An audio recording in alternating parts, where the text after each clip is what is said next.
Sup you beautiful people. Hope you've had a fantastic day. Welcome back to another new episode of What If Deku joined the League of Villains. If you guys enjoyed this what if, comment down below and let me know. And go ahead and check out other what ifs in the channel after watching this video. Before we get into it though, don't forget to subscribe and leave a like, and also share this video with your friends. So let's start this video. Muscular charged at Kurogiri with immense speed, ready to smash him in the face with his right fist.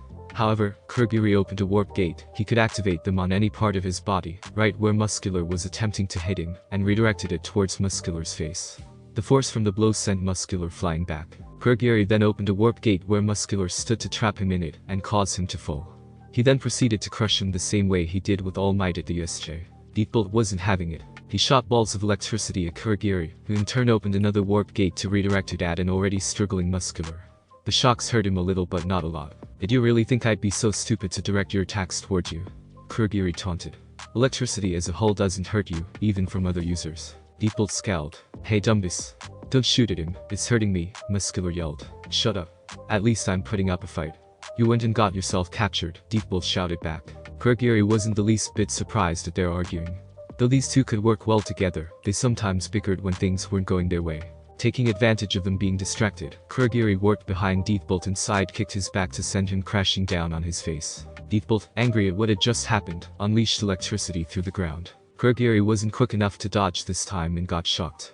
This caused him to momentarily loosen his hold on Muscular, who escaped while being shocked also. Realizing he would be unconscious if he didn't do something soon, Kurogiri opened a warp gate at his feet and fell through it onto a railing of one of the buildings just above them. Muscular and Deepbolt had gotten back to their feet. However, Muscular was incredibly irritated about being shocked repeatedly. Within an instant, he was up in the blonde man's glaring at him. Will you quit zapping me already? He snarled. It's really pissing me off. Oh, shut it, Deepbolt snapped back. At least I managed to hurt him. Seeing that they were in close proximity to each other, Kurogiri decided to take advantage. While those two were arguing, he worked himself right between them, catching them off guard. Hello, he greeted them. Due to his sudden appearance, his opponents reacted instinctively and tried to attack him using their quirks. Muscular attempted a punch while Deepbolt had his hand opened out. Big mistake, Kurogiri thought. I was waiting for that. Kurogiri immediately opened warp gates that redirected their attacks at their faces. Deepbolt electrocuted Muscular in the face, which briefly stunned him, while Muscular's fist connected with Deepbolt's face and sent him flying several meters back. Deepbolt landed on his back and looked barely conscious. Muscular always did have trouble holding back. Kurogiri, who had used that strategy many times, chuckled to himself. Oh, that never gets old, he said amused. Muscular recovered from Deepbolt's attack and attempted to punch Kurogiri in the face again.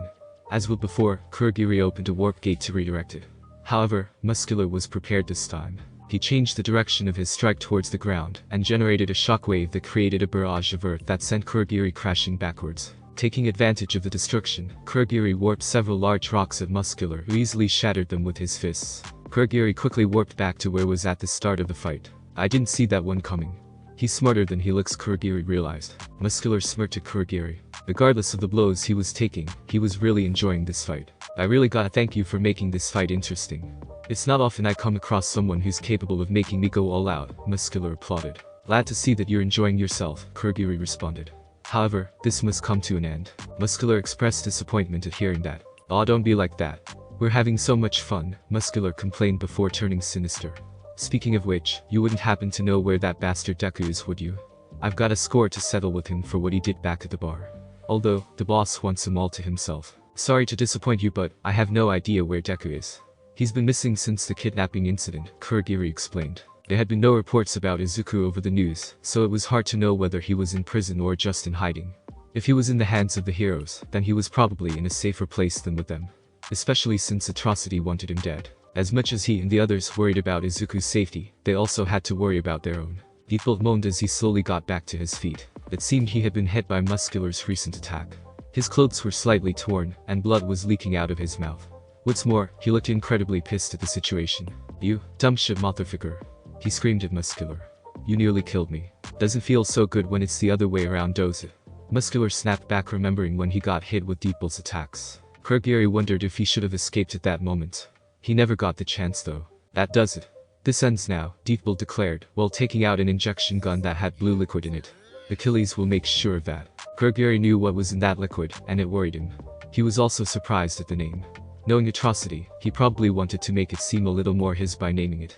Still, the name was fitting considering what the drug did. Deepbolt injected himself with Achilles and felt a surge of power rush through him. This sensation, it was incredible. After injecting himself, electricity began emanating from his body at an even greater rate than before. Also, Deepbolt's eyes turned completely lightning yellow. Quirk was slightly unnerved at what he was seeing. Muscular looked unimpressed. Using his powers, Deepbolt started absorbing the electricity from every device in the area to make himself stronger. After doing this, he used the electricity to glide up into the air, or rather, he was using the electricity to hold himself up. Wasting no time, he blasted Quirk with a large amount of energy at immense speed. Quirk barely managed to block with the warp gate. Once again, he redirected it at Muscular. However, he was clever enough to realize this and dodge, so he wouldn't be zapped again. The damage he did though surprised both parties. The blast scorched and destroyed the very earth beneath them. There was a large hole in the wall just at the entrance of the alley. "Oh man, this is incredible," Deepbolt exclaimed excitedly. "I feel like I could do anything with this power.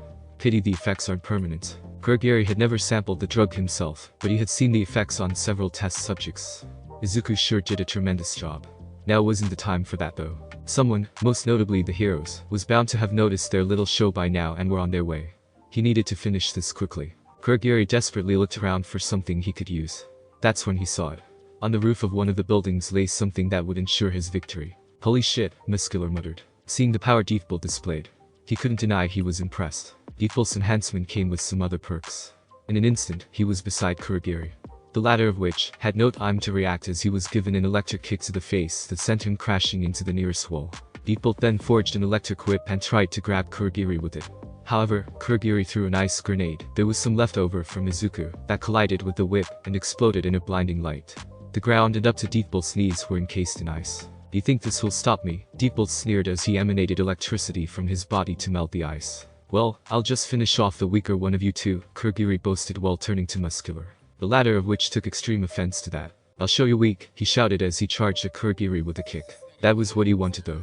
Quirk opened a small warp gate that caught Muscular's kick, so it would hit the water tank on the roof. As it began to fall, Quirk warped Muscular right next to Deepbolt, who still had his electricity out.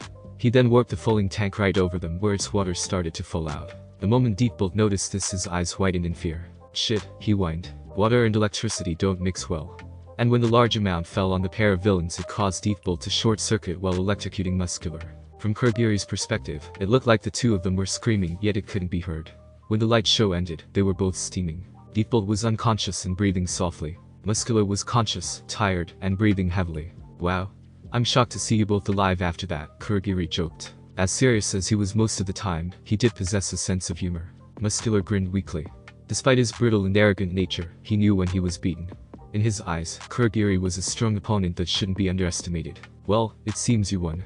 You're a lot stronger than people say you are," Muscular admitted. Quirk was surprised by the compliment, but accepted it nonetheless. "Thank you," he responded. "Just because I don't fight normally doesn't mean I can't fight at all." Muscular laughed in response. "That's true, I guess," Muscular said. He then grabbed Deepbolt and jumped to the highest building. As he did so, he called out to Quirk one last time. "Today, victory belongs to you. Next time, however, we'll be the stronger ones." "I look forward to it," Quirk replied. As to why he didn't try to pursue and end their lives. The heroes were in the area, so he needed to leave. Opening up a warp gate, he headed back to the hideout. Class 1B dorms. Those in Class B had been having a relatively normal day at school, and were now either in their rooms studying or in the living room socializing or relaxing. So, when they saw Izuku with Nito struggling on his shoulder walk into them, well, to say they were surprised was an understatement. Izuku had let himself into the building and removed his and Nito's, by some miraculous means, shoes. Nito squirmed and struggled the entire time during this. He kept constantly shouting at Izuku to let him go. Izuku, in return, threatened to drop him if he didn't shut up. Among those in the living room were Kendo, Ryako Yanagi, Setsuna Tokichi, Awase, Hiryu Rin, Kasei, Tetsu and Juzo Hananuki. They stared at the scene in front of them with complete silence and shock. Izuku stared at them silently for a minute before addressing them. "Excuse me. May I speak with either the class representative or your homeroom teacher, please?" Izuku asked politely. For a few seconds, the students stood there dumbfounded until one of them reacted. "I'm the class representative," Kendo said, stepping forward. "What exactly did Monoma do to warrant this?" "The usual verbal harassment," Izuku explained bluntly. "I'm sick of it. So, could you maybe do something about his behavior?" That surprised all the students. Of all the times Nito had annoyed students from Class A, Izuku was the first one to ask them to do something about it. Here's what he said. Izuku started as explained what happened. When he was done, Kendo facepumped herself in frustration. Seriously Monoma, this has gone on long enough, she stated. I was just speaking the truth, Nito replied irritated. Izuku and Kendo both felt a vein stand up on their foreheads. While some did agree with them, others were on Nito's side. Monoma isn't wrong you know, Tetsu barked. That is how we're seen by all of the school. As second rate. Class A has had multiple opportunities to prove themselves, Kasei piped up. We've barely had any. Some students saw that differently. I'd hardly call nearly being murdered and kidnapped opportunities, Hugh countered. And even if I did, I wouldn't describe them as good or something worth bragging about. Izuku was happy to see that at least some of them saw it that way. I don't agree with Monoma constantly harassing you about it, but he is right. Class A has received so much attention since last semester that they are all anyone in this school. To be honest, it's quite frustrating, Sasuna admitted. Well at least her reason is understandable, Izuku thought. Nito refused to remain quiet. You see? They all feel the same way, he stated. Izuku decided to put him in his place. Has it ever occurred to you or anyone else part of your class that Class A worked hard to get where they are? He asked simply. There was silence. Students were looking at each other with uncertainty. I'm new to this class, so I don't know everyone that well. The ones I do know, however, are struggling. Every day they work their asses off to achieve their dreams of becoming heroes. Dreams they share with you guys, students just like them. They do not see themselves as gods. They each have a motivation and a desire to be a hero and are working to achieve it. Of that, I can assure you, Izuku exclaimed. The students listening were shocked at what they just heard. They had never thought of it that before. Izuku wasn't done. What about you Monoma? What are your reasons for doing this? Are they in any way similar to Class A's? If so, then why do you mock us and call us arrogant, especially when you don't even know us on a personal level? Why not instead devote all that energy to training where you can actually improve and achieve something? The same to the rest of you, Izuku stated much to Nito's shock. Let me give you a little advice Monoma. Stop it. Right now, you don't have the attitude of a hero. What you have is the attitude of a jealous, insecure brat who's desperate for attention. So, from now on, use your time to train and improve, because unlike you, I don't have time for this sort of thing. Nito was speechless. He had a lot of things racing through his mind at that moment. The other students present were just the same. Kendo, however, was grateful to Izuku for what he was saying. She, along with a few others, had always thought this class rivalry thing was ridiculous. One last thing. If anyone refers to me or my classmates as arrogant without a genuine reason, I will punch them. I don't care what the teachers say, I don't have patience for this sort of shit, Izuku stated firmly. That's fair, Ryako murmured. Indeed, Kendo agreed. Making false allegations is unbecoming of us future heroes. I'll make sure everyone knows. Some of the other students were looking at the ground in shame. Deep down, they knew he was right. What's going on here? Came a voice Class B knew all too well. Izuku turned to see the Vlad King standing a few feet away from them with an angry expression. First of all, Midoriya, why are you holding Monoma like that? Second, what are you doing here? Vlad demanded. Excellent questions, Izuku responded sarcastically. I am holding Monoma like this so he couldn't get away from me. Why I'm here is related to that. You see Monoma has been verbally harassing me over something petty, and I'd had enough. So, I wanted either you or the class representative to sort it out. Vlad raised an eyebrow. He knew about the way Nito acted towards Class A, but this was the first time someone had come to complain about it. Please put Monoma down and follow me, Vlad requested. We can discuss this in private. Sure thing, Izuku replied while setting Nito, who felt awkward standing, down. Don't forget what I told you guys. Especially you Monoma. Nito said nothing. He just watched as Izuku went with Vlad through the dorm to what he could guess was the rooftop where they could talk in private. When they were gone, he headed to his own room because he had a lot welling on his mind. The others did the same afterwards. What Izuku said had a deep impact on them. On the rooftops, Vlad and Izuku stood facing each other. I'd like a full honest explanation, Vlad demanded. Well if you insist, Izuku joked. Over the next 10 minutes, Izuku explained about the verbal harassment he'd had to endure from Nito, the attempt he, Izuku, made to find out about what made Nito this way, and the meeting between him and the rest of his class. Vlad mostly kept a calm, yet intimidating, expression, which broke momentarily when he heard about what was going on with Nito. Despite this, he listened to Izuku's explanation until he finished, never once interrupting. How can you be sure that he was or is being bullied? Vlad asked concerned. He valued his students' well-being and safety. And hearing that one of them was being bullied made him angry, especially since he was only now hearing about it. I could see it in his eyes, Izuku explained. I used to look the same way, so I know. I was bullied once myself after all. That, and his shocked, later angry, reaction confirmed it. Vlad didn't have a way to counter that. The entire staff knew about Midoriya's past. Or rather, they were given a basic idea of it. He didn't say who it was though, Izuku continued. Though it's not uncommon for victims of bullying. True, Vlad agreed. However, was it really necessary to bring him here like that? You could have just discussed it with me in this staff room. Izuku considered this for a moment. Perhaps, but I needed to make a statement to let him and the others know that I was serious, Izuku admitted. I'm sick of his constant harassment and failed attempts of bullying me and the rest of my class. Vlad sighed deeply. From his perspective, Midoriya did have a right to feel frustrated. On a side note, where did this pointless rivalry come from? Izuku asked. And also, do you actually see your students as the second rate to Class A? Vlad's eyes whitened in shock. Second rate? What do you mean? Where did you hear that? Vlad demanded. From Manama, Izuku responded. He said you and everyone at UA see Class B as second rate because of successful Class A was last semester. Vlad couldn't believe what he was hearing. Did Nito really feel that way? Did the rest of his students feel that way? What's more, had he done something to make them feel that way? Of course, he had. He must have. Then he remembered his time with them at the training camp. He remembered what he said to them the day before the kidnapping took place. Vlad groaned upon the realization. So that's what this is about. God damn it. How could I be so stupid, not to mention insensitive? I'm their teacher for crying out loud. What? Izuku asked confused. What did you do? Vlad stared solemnly at him. It's something I said back at the training camp, he told the boy. Flashback. It was early in the morning when Sekijiro Kansas, Vlad King, had his students awake for training.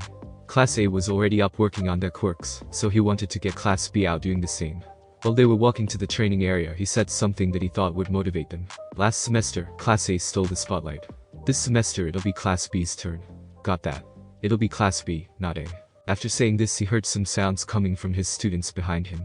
Some may have been gritting their teeth in frustration, but others may have been giving off light sounds that sounded like sniffs. Flashback end. Now that he thought about it, if they sounded like light sobs, which meant they were crying. He had caused his own class to cry. Seriously, what kind of teacher does that to his own students?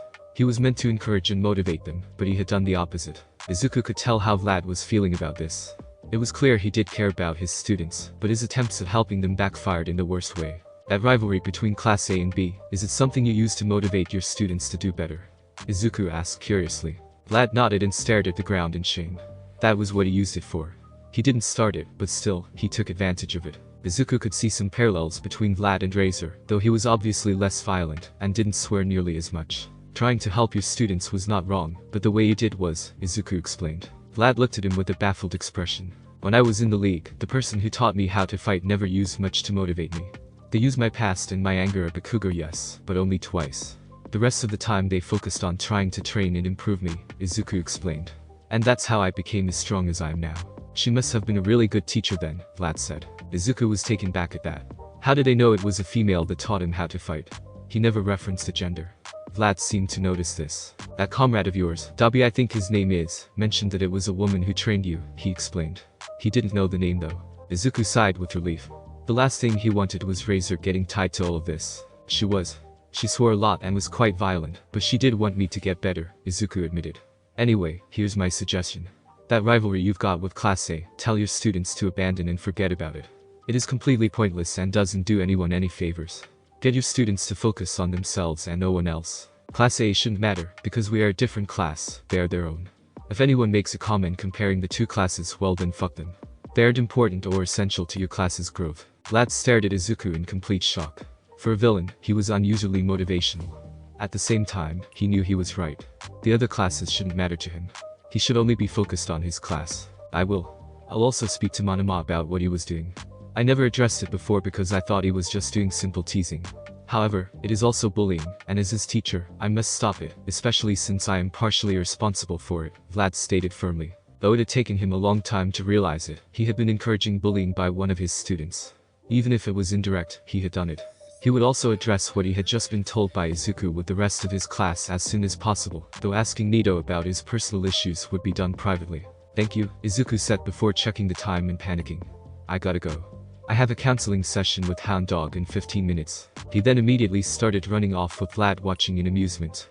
What an interesting kid. Hound Dog's office. Ryo Inui, Hound Dog, was the school's lifestyle guidance counselor. Though he did have an intimidating appearance and could get very angry with certain topics, he was usually gentle and friendly with his co-workers and the students. He could also be quite serious and tense on certain occasions. He liked his job. He enjoyed helping the students out with their personal problems, as it gave him the sense he was doing something meaningful. He enjoyed being a pro-hero too, but still. However, when he received this specific assignment from Nezu to conduct counseling sessions with Izuku Midoriya, he was somewhat nervous and reluctant about it. He had troubled students in the past, but Midoriya was a special case. In addition to being a troubled student, he was also a former villain, something Ryo had never counseled before. The reason he was asked to give him counseling sessions was due to a certain incident involving Mei Hatsume at the start of the week. Nezu had disclosed to him all the important details of what happened. It unnerved him to hear that the boy thought another student was trying to kill him, especially when it was just an accident. And now, the boy in question was seated across from him trying to look calm, though Ryo could tell he was nervous from the way he was fidgeting with his fingers. Seeing no point in waiting any longer, Ryo decided to start talking. Name, Ryo requested. Izuku Midoriya, Izuku replied. Age? 5th, wait, no 16, sorry. His birthday had been on July 15th, and he'd forgotten. Last year he had just skipped it since there was nothing worth celebrating. His birthdays were never anything special, to begin with. It was always just him and his mom. He'd never even had a birthday party before. To do that he would have needed friends, something which wasn't possible after being outed as quirkless. Children either bullied him or avoided him like a plague. The Kugo didn't go over to his place when it was his birthday, not that he would have needed to. Mitsuki and Masaru still sent him a present though, something he was extremely grateful for. Now it was mid-August, and the fact that he was 16 didn't really mean much to him. Ryo noticed Izuku's reaction and wrote it down. A student of Class 1A in the Hero course that recently transferred this semester, Ryo continued. Izuku said nothing. He waited for Hound Dog to continue. Before we begin, why don't you tell me a bit about yourself, Ryo encouraged. Like your hobbies, dreams, family and friends. Izuku thought about what to say for a minute. He wouldn't be able to answer most of that very well. Well, I'm quirkless. My hobbies include quirk analysis, science, reading, exercise, and I suppose martial arts. I don't have any dreams for the future, nor do I have any friends. As for family, it's mainly just me and my mom who raised me alone, he explained. Ryo raised an eyebrow. What about your father? He asked. Izuku scowled at that man being brought up. Hisashi, what about him? The guy fucked off to some other country shortly after I was outed as quirkless, because of the ridicule he'd been receiving at work. I heard him and mom arguing constantly about it. The last one before he left involved him wishing I hadn't been born before my mother made him leave, Izuku snarled. He sends money overseas, but that's it. Other than that, I haven't seen or heard from him in over 10 years. And to be honest, I don't want to. My mother raised me and is the only one I consider family. So, Hisashi can go fuck himself for all I care. Though he did understand why his father did it to a certain extent, he was still angry at him, and resented him a good bit of the time. Hisashi left when he was 4, but because he had never really been there for Izuku throughout his life, he usually told people the man left after he was born. Ryo growled at that information. A parent abandoning their pup for a petty reason was loathsome to say the least. He wrote that information down and moved on to a different topic. Do you know why you are here? Ryo asked. Because I put a girl in a chokehold and threatened to hurt her badly due to a misunderstanding, Izuku said all in one go. A misunderstanding which involved an explosion that led you to believe that girl was trying to kill you, Ryo corrected. Yes, Izuku replied sheepishly. I got the wrong idea and overreacted. He wouldn't admit it, but he was embarrassed by his behavior earlier in the week. And why did you overreact? Ryo asked. Izuku started before stopping. He wasn't sure if he wanted to tell this man about what he'd been through. Sure, he had told individuals outside the league like Stain, Crawler, the police, Mina, Tenya and Shoto about his past. But those were under special circumstances. Shoto had also been someone he could relate to. This time, however, it was a separate matter. His behavior did not go unnoticed. Ryo could tell that Midoriya didn't want to talk about this. However, being the helpful counselor he decided to push forward. Would it be related to the past attempts on your life? He asked. Izuku shifted uncomfortably but nodded in confirmation. Would you like to talk about them? Ryo offered. Izuku bit his lip and thought hard about this. He didn't really have a reason to tell him, though the opposite was just as true. After some deliberation, Izuku decided to tell him. Over the past year, I've nearly died multiple times. Before learning how to defend myself, when I went out on quirk analysis, thugs in different groups tried to attack me. Other times I nearly got burned by Endeavor's flames. Most of the time I ended up relying on Kurogiri to come and save me. During the USJ incident, Katsuki launched one of his major explosions at me, and I nearly died. During my internship with Stain in Hosu, Inomu went rogue and tried to kill me. At the Kamino incident, a leader of a different faction of the League called Atrocity attempted to murder me with his mini-pods. He nearly succeeded, if not for Principal Nezu's intervention. As if that wasn't enough, the day I wake up in a hospital, I get attacked again. This time it was some metallic object that tried to not only kill me, but also my mother, who nearly died in front of me, and the 2 detectives present, Izuku said slowly in a depressed voice. On the outside, Ryo kept a calm expression, but on the inside, he was horrified at what he was hearing. Midoriya had been through more than what any hero had gone through in their first year. It shouldn't have been like that. He was a child. Even if he was a villain, he was still a child, a teenager. He shouldn't have had to go through those things. Little did Ryo know, those events, as well as Izuku's past, came back to haunt him at night in his dreams. He sometimes had nightmares about the events themselves, and would wake up sweating and breathing heavily or worse, during a rare panic attack. I've nearly died so many times now that I guess whenever I've gotten into a life-threatening situation, I just assume someone is trying to kill me, like I've gotten used to it, Izuku said with melancholy. Ryo didn't agree with that in the slightest. Nearly dying was not something anyone should get used to. I've also been. Izuku debated on whether or not he should inform him about the hallucinations, but ultimately decided against it. No reason to bring up something he didn't even understand. You know what, never mind. Not important. Ryo was smart enough to realize that Midoriya wouldn't just open up about all his problems, so decided to finish up. They had made good progress today. I think that's enough for today, Ryo announced, catching Izuku's attention. You've said a lot already, so it's a good start. I'll schedule another session for Sunday, same time, same place. Is that alright with you? Izuku shrugged. I'm not doing anything that day, so yeah. What happened next was unexpected. Ryo walked over to Izuku and placed his hand on his shoulder. Midoriya, you have been through much. More than anyone your age should. However, admitting it is the first step to moving forward. Don't ever hesitate to come to us for help. You're a student here and it's our job to help you, Ryo informed the boy. Izuku didn't know how to respond to that. He simply nodded and stood up to leave. He thanked Hound Dog and returned to his dorm. Strangely enough, he felt better after that talk. Class 1B dorms. Do I make myself clear, Manama? Vlad asked his student. Nito gritted his teeth. Yes, sensei, he responded. Shortly after his talk with Izuku, Vlad had taken it upon himself to reprimand Nito for his behavior. The latter of which wasn't happy about but eventually relented when Vlad put his foot down, by saying any further behavior like this would result in harsh punishment. There was still one other matter to address. Is it true you are being bullied? Vlad questioned. Nito flinched at that question. Did Midoriya say something to him? Nito wondered. Vlad noticed Nito's reaction and immediately knew something was up. I'm not being bullied by anyone, Nito lied. Vlad wasn't fooled, unfortunately. Nito avoided eye contact with him when he said that. He brought his face directly in front of his students. Look me in the eye and say it, Vlad commanded. Nito was trapped now. Still, he tried his best to get out of it. I'm not being bullied by anyone, he repeated. However, his eye diverted slightly from his teacher's gaze when he spoke. That gave Vlad all the confirmation he needed. You're not very good at lying. Who is it? One of your classmates or someone from another class? Vlad demanded. Nito began panicking now. No? No one in UA is bullying me, he stated frantically. Oh, so it's someone outside of school then. Well, that changes things. That person will be harder to find, Vlad said softly. Nito mentally screamed at his slip-up. He could feel sweat building up. Who is it? Vlad pressed. If you tell me, I can sort them out. Nito didn't respond. He felt a variety of emotions building up inside him at that moment, just waiting to explode. Vlad attempted to ask again before Nito cut him off. No one is fucking bullying me, alright? It's none of your fucking business anyway. It is my problem to deal with and no one else's, Nito roared at the top of his lungs. An expression of pure rage was painted across his face, and he was panting heavily. Vlad was completely taken back at Nito's outburst. He had never seen Nito that angry before, or ever even. It was the first time he had ever yelled or sworn also. Nito, realizing what he just said to his teacher, suddenly turned pale, and his expression became one of shock and fear. Before Vlad could respond, Nito took off running to his room, tears beginning to form in his eyes. Vlad was stunned by what he just witnessed. He'd never seen such emotion from Nito before. He attempted to go after him but was stopped by a large hand. It was Kendo who looked worried and concerned. Just give him some space, sensei, she urged. What you were trying to get out of him is a very sensitive topic for Manama. He isn't just going to start confessing it to you. Do you know what that was about then? He asked. Kendo nodded. It's something to do with his family, she explained. However, if you want to know the full story, we should talk in private.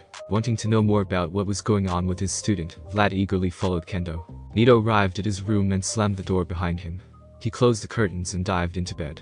He hid himself underneath the bed sheets and began to cry softly. He yelled at his teacher. He yelled at his teacher. He even swore at him. What's worse, he confirmed what had been asked about him. He was such an idiot, and now he was going to get in serious trouble. He thought about them, about his family, if he could even call it that. His parents, sure, but the rest of them, no. The rest of them hated him, mocked him, abused him. It wasn't his fault. He couldn't help what he was. No matter what anyone said or believed, he hadn't asked to be born an illegitimate child. Izuku arrived back at the dorms to find someone waiting for him. Someone he'd been expecting to see since earlier that day. You're back, the student said. How did your counseling session go? Izuku shrugged. It was alright, I guess, he said. I feel strangely better now that I've talked about some things. He decided to leave out the part about Manama and Class B. It wasn't necessary to discuss. Enough about me. Shall we get started on that assignment, Tokoyami? Izuku asked. Indeed. There's no time like the present, the raven-headed student agreed. Should we try the library tomorrow for extra sources? I don't see why not, Izuku admitted. For now, let's just decide on how we do it. Tokoyami nodded. As to why these two were working on an assignment together, well, flashback earlier that day. It was modern hero art history and Midnight was teaching them. She was a pretty good teacher from Izuku's perspective. She gave thorough explanations on the topics she was discussing with them, and stopped to listen to a student when they had a question. She was strict about students paying attention, and wasn't afraid to intimidate them if they broke this rule. Her homework assignments were tough also. However, she made them that way so her students would improve and keep up with study. Today she had a special announcement to make. Okay, everyone. Over the course of next week, all homework assignments will be put on hold, she started. The students cheered. The exceptions were Momo and Tenya, who loved schoolwork, no surprise there. The others were Izuku, Fumikage, Shoto, and Katsuki, who were indifferent to the whole matter. Settle down. They're on hold because you will all be working on a project I'm about to give you, Midnight continued. The students groaned. Momo and Tenya brightened up upon hearing this. Again, no surprise there. The four boys once again remained indifferent. You will be given a random topic of hero history to research and write about, and you will do it in pairs, Midnight explained. The students murmured quietly amongst themselves. If it was a joint project, then it was sure to be interesting. They were all curious as to who they would be paired with. To decide who you'll be partnered with, you will each draw straws with numbers on them. Whichever two have the same number will be partners, Midnight explained. The topics you are assigned will be shuffled on the board. Midnight quickly went around with a box of straws, and the students drew from it. Izuku drew 9. He waited until everyone had finished drawing until he looked around to see someone with the same number. When he came across the number, he immediately noticed it belonged to Fumikage Tokoyami, one of his teammates from Monday. The raven-headed student's eyes met his, and they stared at each other for a minute. Tokoyami didn't really have anything against Midoriya, barring that one time at the USJ. In fact, he had gotten used to him being around quicker than most his classmates. He was impressed with his physical capabilities, and his ability to inspire others, Yoirozu. Though he couldn't say much about him on a personal level since they had only interacted twice. Dark Shadow had different thoughts about the matter.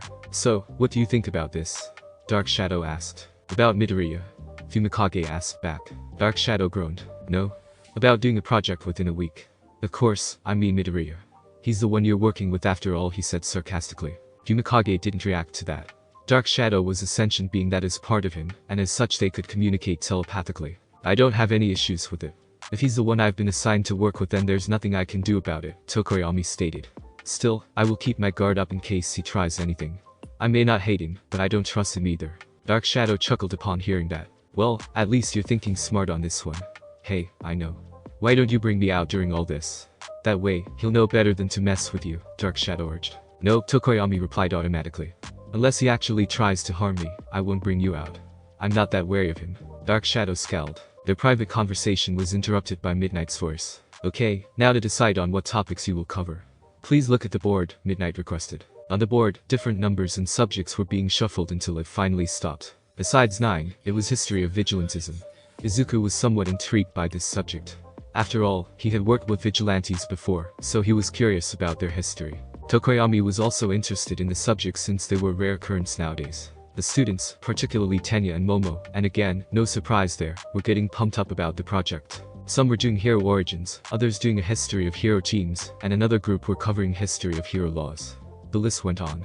Midnight informed them of how to proceed with the project, and then allowed them to talk it over with their partners in class. Izuku stood up and went over to Tokoyami. Here he comes, Dark Shadow warned. I can see that. I'm not blind, you know, Fumikage retorted. Izuku arrived and the two stared at each other for a minute. It seems we're partners for this project, Izuku murmured. Let us do our best. Tokoyami raised an eyebrow. He hadn't expected Midoriya to be so straightforward. Indeed, Fumikage agreed. Shall we meet up after classes finish for the day? Izuku looked uncertain about that suggestion. I have a counseling session with Hound Dog shortly after classes finish. So, it will have to wait until after that, he explained. Fumikage frowned. Counseling session? Why on earth would he have to do that? Before he could ask, Izuku beat him to it. It's because of an incident from earlier this week. Ask Iida and Uraraka for the details, Izuku told him. Curious as he was about that, Fumikage decided to put it off. Let's meet later then so we can decide how we'll do it, he suggested. Fine, let's meet at the dormitories later, Izuku said. Fumikage nodded. Midnight then ushered them back to their seats. Dark Shadow had his own thoughts on the matter. You find him interesting? The sentient being asked. Of course, it's not every day you live alongside a villain. They live a different life to us, Fumikage retorted. Despite his reservations, he was somewhat curious about Midoriya and the life he led. The bell rang, signaling the end of class. Flashback end. And now, here they were working on that very project. To start, we should research online to see if there are any vigilantes that are known to the public in Japan, Fumikage said. I know the group that went to rescue Bakugo and Ashido worked with one, but that person's name wasn't made public. Pop step. That's her name, Izuku informed him. She's a member of a vigilante group alongside Crawler and a man named Knuckleister. There are 2 more members of that group that are new to it. I don't know who they are though. Fumikage gave him a confused look. How the heck does he know that? Dark Shadow asked stunned. How should I know? Fumikage retorted. Izuku could tell Fumikage was confused, so he decided to tell him the truth. You recall the incident in Hosu, don't you? The one involving several Nomu and Stain? He questioned. Tokoyami nodded. It was all over the news. He's seen it while he was out on patrol with Hawks, the 0.3 hero he was interning with. Well, during that incident, one of the Nomu Shigaraki brought went rogue tried to kill me. I was there on a sort of internship with Stain at the time, and we encountered Crawler just before the Nomu attacked. When it arrived and attacked, we teamed up and defeated it. Then we spent the night together where Crawler and I got to know each other better, Izuku explained. He's a pretty nice guy. And his team is well balanced. Fumikage raised an eyebrow. He murmured. Izuku guessed what he was about to ask. You're curious as to why I am telling you all this, right? He questioned. Fumikage nodded. He couldn't fathom why Midoriya would reveal this sort of information to him. The police are already aware of this group, as are some pro-heroes. They aren't spared much time though because while they are technically criminals, they are doing society some good, Izuku explained. Naomasa had told him about them.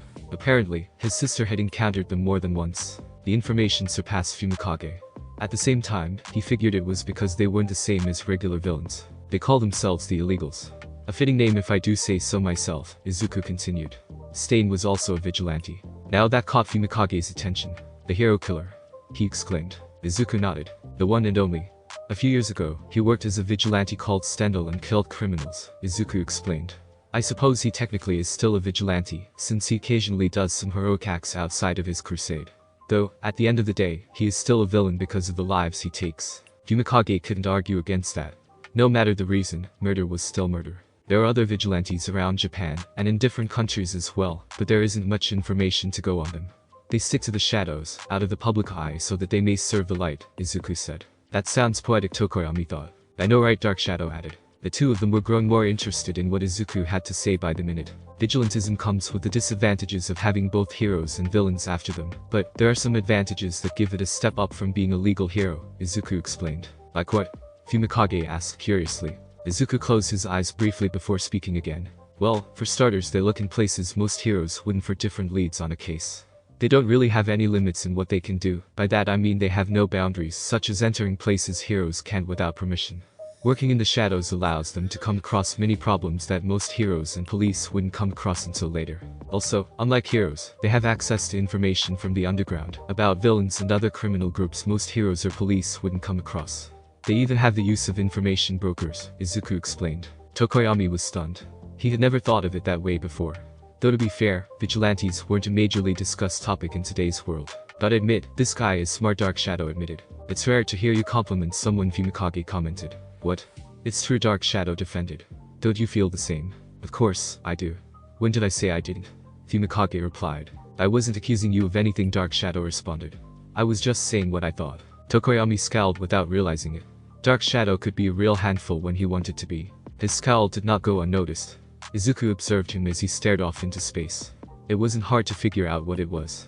He had suspected it since the sports festival. Tokoyami, are you, by any chance, conversing with Dark Shadow right now? Izuku asked. The student's reaction confirmed his suspicions. Fumikage was shocked that Midoriya had figured out what was going on with him, even without saying anything. The Quirk, Dark Shadow, had a similar reaction. What would make you think that? Fumikage asked defensively, but not aggressively. Well, for starters, your surprised reaction just now. Then there's the fact that you keep staring off into space as though there's something distracting you, or someone. You also scowled just now for no reason, Izuku explained. I noticed this at the sports festival. Your quirk, Dark Shadow, is a sentient being that lives within you. Quirks like that are extremely rare, but they do exist. In similar cases to yours, the host could always communicate with the quirk telepathically because they share the same body. So, tell me, am I somewhere wrong along those lines? Fumikage's eyes widened. He knew Midoriya had studied his quirk at the festival, but he didn't think he knew it that well. He's observant, Dark Shadow commented. Tokoyami didn't even bother responding to that. You aren't wrong, he admitted. We do talk telepathically. Apparently, he has a lot to say. That and more, the sentient being said with a chuckle. Izuku raised an eyebrow. If he's going to talk a lot, then perhaps he should come out and say them himself instead of just distracting you, Izuku suggested. Who knows, maybe he can help us with this project. Tokoyami stared at him blankly. Dark Shadow, if he was out, would have let his jaw drop at that suggestion. Did Midoriya seriously want him to come out? I'm serious in case you are wondering, he informed him. Are you sure? Fumikage asked uncertainly. Dark Shadow had different thoughts. What are you waiting for? Bring me out, he urged. If he says it's alright, then why bother arguing? I'm sure, Izuku stated. Otherwise, why would I suggest it? Fumikage debated over it for a minute before finally relenting. One warning, he can be a bit of a handful, Tokoyami warned. What do you mean, I'm a handful? Dark Shadow replied offended. Fumikage ignored that question. In the next few seconds, he allowed the being that dwelled within his body to come into existence. Dark Shadow hovered over the coffee table. He rose above Izuku to make himself look more intimidating. Alright, you punk-ass villain. If you try anything funny, I'll kick your ass. Fumi has given me the go-ahead on that one, Dark Shadow threatened. Izuku raised an eyebrow. Tokoyami, on the other hand, groaned in frustration. I don't remember ever deciding to let you call me that, he lamented. What's the big deal? Your family calls you it, Dark Shadow defended. They have the decency to keep it among family, and not say it when I'm socializing with others, Fumikage retorted. Also, it's mainly my parents and grandparents that call me that. Oh, don't be such a sissy, Dark Shadow complained. It's just a shortened version of your real name. I doubt anyone will care if they hear it. I care, Fumikage stated firmly. It is my name after all, not yours. Izuku couldn't help but laugh at their argument. It was like watching someone argue with themselves. This caught the pair's attention. What's so funny? Dark Shadow demanded. I'm curious as well, Fumikage added. Izuku stopped laughing and grinned at them. Sorry. It's just that watching you two argue is amusing. You're like an old married couple, Izuku joked. The moment those words left his mouth, Tokoyami and Dark Shadow did an anime fall. No words could describe the sheer awkwardness they felt at that moment. Why you can't be serious, Fumikage stammered. We are nothing like that. For once, I'm in total agreement with Fumikage here, Dark Shadow piped up. Izuku laughed again. Oh, relax. It was just a joke. I didn't actually mean it, Izuku said. But seriously, watching you two argue was entertaining. I would have thought that you two always get along since you share the same body. Fumikage frowned. Sharing the same body doesn't mean we always get along. We cooperate sure, but we don't always get along, Tokoyami explained. Being a sentient being, he would have his own personality, Izuku stated. I'm guessing he has free will then. Fumikage was somewhat impressed that Midoriya had figured that out simply by observing. You're correct. Though Dark Shadow generally does follow my orders, there are times when he is disobedient, Tokoyami explained. Sorry to interrupt you guys, but Midoriya, why are you speaking so casually to us? Aren't you scared of me? Dark Shadow piped up. Izuku raised an eyebrow. I was just having a conversation with my partner. We are working on a project together after all. I don't see what's so wrong about that, Izuku replied honestly. Also, I'm not scared of you, Dark Shadow. Not in the slightest. Dark Shadow didn't know whether to feel relieved or offended at that. Why not? He asked. I'm very intimidating. Tokoyami sighed. Considering what he had seen from Midoriya, he probably lacked fear. I guess you are to some people. However, you won't hurt me, not unless I do something to provoke you, which I have no intention of, Izuku explained. As to why I'm not afraid of you, I guess it's because I've seen worse. That caught both of their attention. What do you mean by that? Tokoyami asked. Izuku's face darkened. When I was with the League, I met different people, some of which were far from pleasant. I went to places and met people I wish I never had. There was even this one time before the kidnapping where I met someone who was hands down one of the worst human beings ever. Say what you want about people like Shigaraki or All for One, but believe me, there are individuals much worse, Izuku told them in a serious voice. As intimidating as you claim to be, Dark Shadow, you are nothing compared to them. Izuku kept the venom in his voice to a minimum. That had been the worst moment during his time with the League. What that man attempted to do twice was despicable and downright inhuman. It occasionally left him wondering if he should have allowed him to die. Tokoyami and Dark Shadow had no way to respond to that. Certainly, Midoriya had a point, they were worse than the League. They had met one such group before, a long time ago. To be honest, Dark Shadow, I find you quite fascinating, Izuku admitted, his expression softening. The sentient being was surprised by that. You are? He asked. Izuku nodded. Of course. A quirk like you is extremely, and I mean extremely, rare. I've read reports about quirks with minds of their own, but there aren't many to go on, Izuku said. So, naturally I'm curious. Fumikage found it strange how well Midoriya was getting on with Dark Shadow. The quirk was just as flustered. No one had ever been this interested in him before. From what I saw at the sports festival, you're good for long-range attacks, but have a weakness to light, as I saw in your battle against Bikugo. Does that mean darkness makes you stronger? Izuku asked. Fumikage was very surprised. Midoriya was observant and intelligent. He was beginning to understand why he was a member of the League. If you figured it out that much already, then there's no point in keeping it from you. Darkness does make Dark Shadow stronger. It also makes him more aggressive and violent, Tokoyami explained. He's also quite dangerous then. Hey. If this is about that time at the training camp, that was your fault for reacting in a bad way, Dark Shadow interjected. Shoji lost a hand and we both nearly died, Tokoyami angrily retorted. It was quite natural to feel panicked. But to lose control of you and go on a rampage was even worse. It grew back, didn't it? He lost a few more trying to lead me to Bakugo and Todoroki. Look at the bright side though, at least I took down that villain that attacked us, Dark Shadow countered. Fumikage was about to yell at his Quirk when Midoriya spoke. Was this during the kidnapping mission? He asked. Fumikage and Dark Shadow both nodded in confirmation. May I ask which villain it was? I don't know much about what happened since I wasn't aware of the details from the mission, Izuku said. I don't know what his name was, but his Quirk allowed him to use his teeth as a weapon like they were blades, Fumikage explained. Izuku's eyes whitened in shock, and he let out a small gasp. He knew exactly who Tokoyami was talking about. Moonfish. You defeated Moonfish. All by yourself, Izuku exclaimed. Izuku couldn't believe it. Moonfish had been an A-rank villain who had killed so many people in brutal ways. Considering his obsession with flesh, it was safe to assume what he had done. He gave many pros a difficult time, and even killed some. The fact that Tokoyami, a student, had been able to defeat him on his own was impressive. Fumikage noticed his reaction and gave him a concerned look. He wasn't a friend of yours, was he? He asked. Even though Dark Shadow wasn't under control, he still attacked us. It was self-defense. No. Moonfish and I weren't friends, far from it. The guy was a complete psychopath who always talked about eating flesh, mine included. Most of the time I avoided him along with Muscular, because I was likely to end up dead if I stuck around either of them, Izuku frantically defended himself. I'm just surprised you managed to beat him by yourself because he was such a powerful villain, an A-rank to be precise. I heard from Compress that he was a death row inmate who committed acts so vile that any appeals were ignored. The fact that you defeated him is impressive. Tokoyami raised an eyebrow. Dark Shadow was feeling overjoyed at the praise he was receiving. After all, Midoriya was basically saying he was strong. If you don't mind me asking, why would you let someone like him join your group?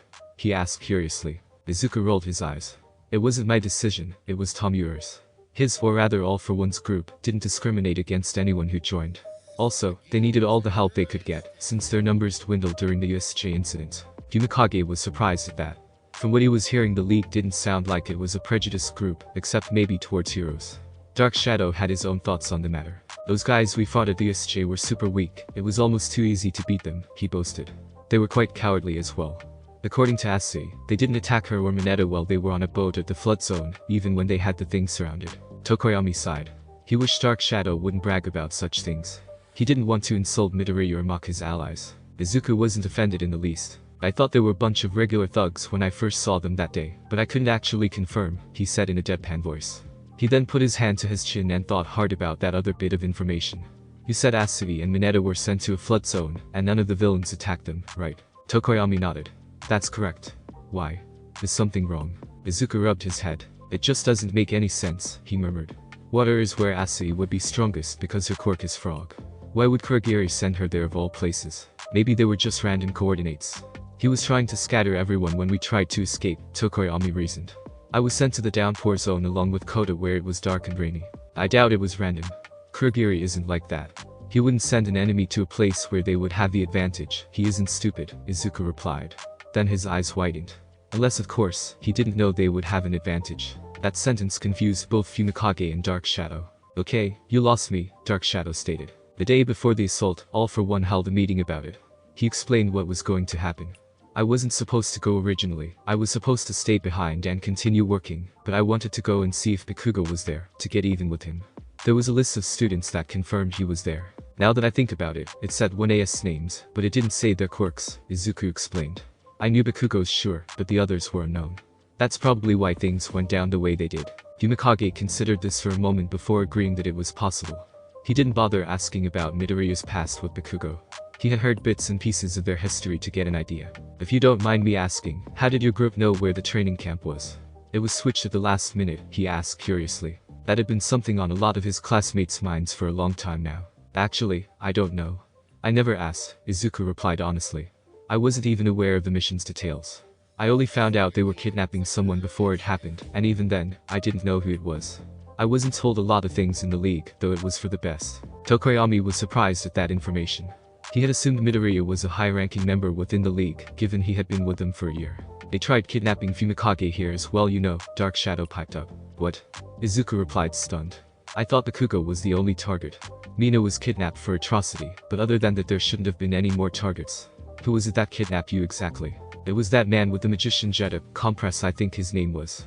According to Shoji, he said I had a lot of potentials. The others managed to get me back, though just barely, Tokoyami said. That sounds like something Compress would do. Being one of the smarter members, he must have seen your performance and thought you'd be a valuable member, Izuku said. Fumikage didn't know whether to feel flattered or offended at that explanation. He didn't want to think about what he could do if he were a villain. He didn't see the destruction I caused. If it weren't for Bakugo and Todoroki, I could have killed someone, Fumikage told him. Perhaps, Izuku agreed. But all power, Quirk or not, comes with a price. Have you ever considered training in complete darkness to control Dark Shadow better? Fumikage thought about this for a moment. I've been trying in class, in a cave built by Cementus, though it isn't easy, Fumikage explained. It's not entirely my fault. When I'm in the dark I feel unstoppable and truly alive, Dark Shadow piped up. Izuku was starting to sympathize with Tokoyami's plight. The boy was trapped with a quirk he had little control over, and could destroy everything if he wasn't careful. What's worse, he was frightened of his own power, of what it could do, making it even harder to control. In a certain sense, he reminded Izuku of the insecure scared boy he used to be. Once he realized that, a decision was made. Have you ever tried practicing at night? Izuku asked. Fumikage stared at him like he was mad. Are you crazy? The night would be the most dangerous time, he practically screamed. Alright then, Dark Shadow, has anyone ever tried talking or reasoning with you in this state? Izuku asked. Dark Shadow glanced at him surprised. Neither he nor Tokoyami, for obvious reasons, had considered this. No? No one has ever tried. They have to be either insane or a complete idiot to try, Dark Shadow stated. Upon hearing that, Izuku stood up. I'm not an idiot. As for being insane, it's really just a matter of opinion, Izuku said softly. It took Fumikage a second to realize what Izuku was proposing. You can't be serious, he said in an emotionless tone. Do you have any idea what you're asking for? Of course, why else would I suggest it? Izuku retorted. We can do it tonight at ground beta, there won't be anyone around to bother us. Besides, you said training at night would be the most dangerous, so what a better time to try it. You'll never actually get the hang of it unless you try Tokoyami.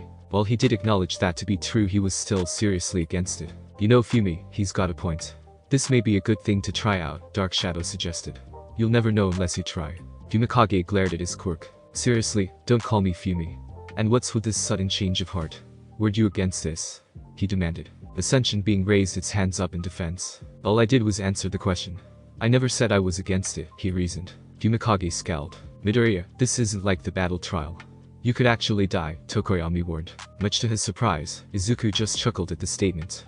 His face turned serious then. It wouldn't be the first time, he said in a serious voice. I've nearly died so many times now, and every day I'm under threat from villains seeking to kill me. This doesn't scare me at all. You're right, Tokoyami, I could die.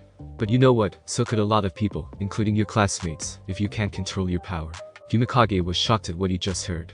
Midoriya, he didn't fear death. Was it because of his experiences from the league? Either that, or he was just exceptionally brave. Fumikage rubbed his head in frustration. Even if I were to agree to do this, we would need Mr. Aizawa's permission, since we can't just sneak out. There's no way he'll give it though, Fumikage explained. Izuku raised an eyebrow. Mr. Aizawa, may we have your permission? He asked. Give me a minute to think about it, Aizawa said in a deadpan voice. Tokoyami jumped up. He turned to see Aizawa at the entrance observing them. Dark Shadow was just as startled. Ah! He screamed. When did you get there? Since you two sat down, Aizawa replied bluntly. What you were talking about sounded interesting, so I kept quiet and listened. I could see his reflection in the mirror over there, Izuku added. As surprised as he was, Tokoyami quickly collected himself. Sensei, you don't actually believe that this is a good idea, do you? I could actually kill him, Fumikage muttered. That is a possibility, Aizawa agreed. However, he isn't wrong about the other points he stated. Something like that could happen again, and you may not have others to stop you. Fumikage stared at the ground looking for an excuse out of this. Midoriya, what would you suggest? Given that it's your idea, Aizawa said. Depending on your answer, I may or may not give the go-ahead on this. Izuku thought about this. Well, at ground beta during the night, Tokoyami allows Dark Shadow out. I take him on and try to reason with him. However, if it gets out of hand, I'd like you to step in with your quirk. I'd also like Todoroki to be there as well to help suppress Dark Shadow with his flames, Izuku explained. Aizawa considered this for a minute. A decent plan, he acknowledged. Okay, you have my permission. We'll meet at ground beta at 10. Go and ask Todoroki. Tokoyami groaned. He knew this was going ahead whether he wanted it to or not. Fine, but bring Kaminari along. His electrification quirk should be useful for stopping Dark Shadow, he said. Aizawa nodded in agreement. He and Izuku then went off to convince the respective students to help. Fumikage slumped down on the couch. How did doing a project turn into this? He asked himself. Who knows? The world works in mysterious ways. This should be interesting though, Dark Shadow said. Fumikage didn't even bother responding to that. Round beta at 10 p.m. Izuku stood directly across from Tokoyami. They were both in their costumes, Aizawa's orders, and ready, well mostly, for what was about to occur. Aizawa stood on top of a nearby building alongside Denki and Shoto. Izuku had been the one to convince Shoto, requesting it as a favor. Aizawa had been the one to convince Denki as it was highly unlikely he'd listen to Izuku. Denki still had trust issues with him, like now. Sensei, are you sure this is a good idea? How can you be sure he's not planning something? Denki accused. Aizawa retained his usual emotionless expression. There are several teachers posted around here in case something goes wrong, he stated. I say we just watch and see, Shoto said. Midoriya isn't wrong about Tokoyami needing control over his quirk. I saw it during the training camp, it was very powerful and dangerous. Deku and I were lucky when we stopped it. Shoto did trust Izuku. He could tell he was the type to help others, the way he helped him. Shoto was also slightly nervous about tomorrow. He was going to see his mother for the first time in years. Let's get started, shall we? Izuku requested. As you wish, but remember, you asked for this, Tokoyami replied. And with that, he unleashed his quirk, who had been so eager to get out. Dark Shadow was a lot larger now, and more intimidating as well. What's more, it was feeding off Tokoyami's negative emotions, most notably his insecurity and fear. Fumikage truly did not wish for Midoriya to die, and the memories from the training camp came back to haunt him. That was all Dark Shadow needed to grow stronger. And just like at the training camp, grew into a ferocious monster and overtook his host. Wah! Dark Shadow roared. Dark Shadow immediately brought its claws down on a nearby building and destroyed it with relative ease. So, this is his true power. Incredible. Izuku internally admitted. The three on the building were having a mixture of reactions. Holy shit. Denki yelled. He had this kind of power all along.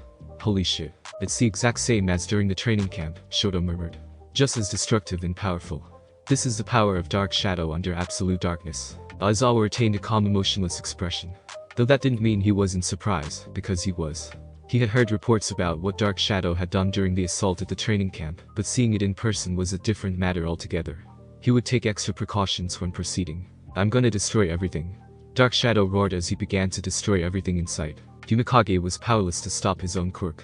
He tried, but all that did was slow his movements a little. Izuku decided that he'd seen enough at that point and acted. Boy. Bird face. Look at me, Izuku mocked. Dark Shadow briefly looked at him before turning away. Insignificant bug, he snarled. You don't matter. You're not even worth my time. Ah, is big bad Dark Shadow, too afraid to take on a lone quirkless student, Izuku mocked. Guess that just goes to show how weak and cowardly you are. Izuku shouldn't have said that, because when he did, Dark Shadow began attacking him relentlessly. Fumikage wished Izuku had just kept his mouth shut. Dark Shadow first raised its fist and then brought down to where Izuku was. Izuku was quick enough to dodge it as he cartwheeled to the side. The attack hit the ground and created a small crater. You insignificant brat. I'll show you who's weak. Dark Shadow screamed. He first swiped with his left hand at Izuku, who ducked backwards and avoided it. The claws shredded through the area around them instead, destroying another building in the process. It then brought its right fist down onto Izuku, who barely dodged by backflipping backward, and in the process made another crater. This is my chance, Izuku realized. Because Dark Shadow's arm was still on the ground, Izuku took advantage of it and began running up it. Is he insane? Denki yelled. A little, Shoto answered in a deadpan voice. Dark Shadow and Tokoyami were both surprised by Izuku's bold act. Izuku ran fast enough that he reached the top of Dark Shadow's head. Whipping out his bow staff, he struck it across the head several times. All that seemed to do was irritate the sentient being. Dark Shadow attempted to attack Izuku, but he slid off to where Dark Shadow's face was. Still think I'm insignificant?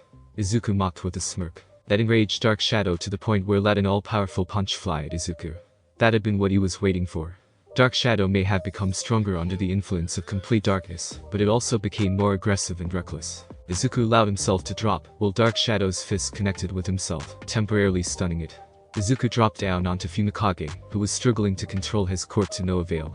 Izuku then retracted his staff and placed the tip of it at Fumikage's chest. Don't struggle for the next part, Izuku warned the raven-headed student before turning his attention to Dark Shadow. Dark Shadow, that's enough. I just want to talk. The sentient being was outraged that Izuku had made it to his host with little difficulty, and even more when he suggested talking with him. If I'm not mistaken, any damage that happens to Tokoyami happens to you as well, correct? Izuku guessed. Dark Shadow glared at him but nodded grudgingly. Seeing no other alternative, he relented. Fine. Talk. I'll listen, he responded angrily. Finally, they were getting somewhere. Fumikage was amazed that Midoriya had gotten Dark Shadow to stop rampaging. Good. First off, is destroying everything in sight necessary? Izuku asked. Aside from me, no one was attacking you. Dark Shadow was irritated at Izuku's question. Of course. Just because you can't see someone, doesn't mean they aren't there. It's better to destroy them right then and there, he stated. And just what do you hope to achieve by destroying everything and everyone? Izuku asked. Eventually there'll be nothing left to destroy. What will you do then? This question caught Dark Shadow off guard. For once he didn't know how to respond. Aizawa eyed the situation with curiosity. Just what are you up to, Midoriya? He wondered. Fumikage was thinking the exact same thing.